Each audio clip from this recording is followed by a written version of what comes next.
So reading Serbian in JS at 3 a.m. That means like 2 days ago, because I want to have another talk at Groak, and I just remember that.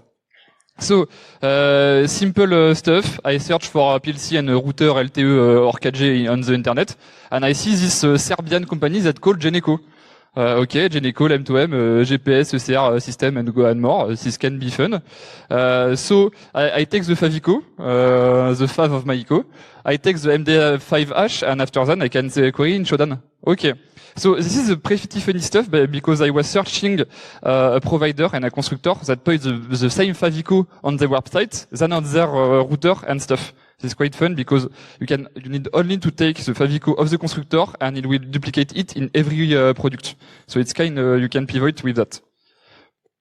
Okay, I see some kind of 600, so it's kind a lot, and a lot of friends, so pretty funny in Europe, main Europe. Okay, so this is not my scan. This is a scan I found on the internet, and this is not the SSH access. This is the SSH access that my friend does. So I read the doc, and you can see the port 32571. This is no information about this port on the internet, or even in the documentation. The only country that do not have this allowed is a country in the Middle East. We can buy European stuff. I will not name it. Okay, so this is a port that is not really documented, that connect to SSH to old Dropbeer version 214 and 2019. And you need to duplicate the SSH private key, or you need to add in SSHD SSH-RSA, because the default SSH conf will not connect to it. Okay, smell good. Okay, so Burp connection with login tentative. The login was stopped. No request was sent to the backend. So we can see kind of things assemble. Okay, we have a Unix timestamp, some by 64, bis64.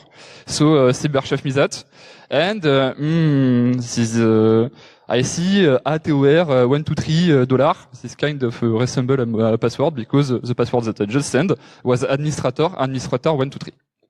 Okay, this is a bit funny because on one endpoint there is a JS script with 1500 line, donc a very big line, very big file. Maybe there is some function on it.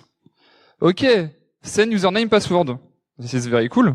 So we can see how the password is sent, and you have a function that called encode URI component, and we can see that is used for the password and for the username. It will be cool to know how the password is encoding.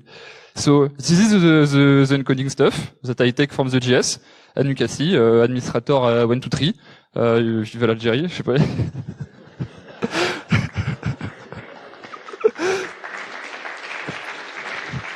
So you can just take the JS on the front web server and just DH it. I don't know why, but there's here. Okay, this is the funny stuff because dash many is donnez-moi, give me. So I want to give me that. So there is only one function that we can request without authentication, and this is this one. So this is an information disclosure.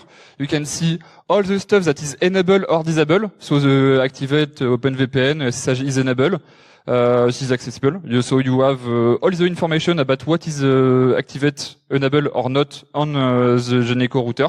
And this is for all the Geneco configuration of equipment and for all the IPs that you have seen. This is not really important, but quite funny. And you have a header of a GWT token. I don't know because I never see a reference to a GWT token on the big JS file. So we don't know. And after another stuff, all the static website is present directly on the front. So you just need to request the endpoint, and you can just extract all the static configuration page of the Geneco, and you can make an honeypot with it because it requests just function from the big file. So you can make an honeypot from Geneco if you want. Conclusion, I have no conclusion for that, and if you want a freelance, I am it.